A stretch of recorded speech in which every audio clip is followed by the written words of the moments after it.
My name is Leo Shaw. I live in Seattle, Washington.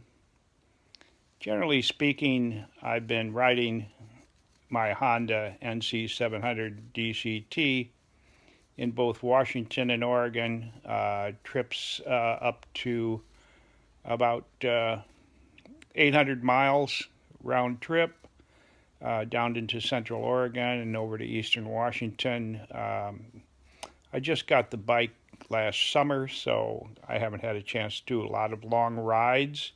I do a lot of rides around the city, West Seattle area, to the store, or just for fun around the neighborhood, around Alki, Beach Drive.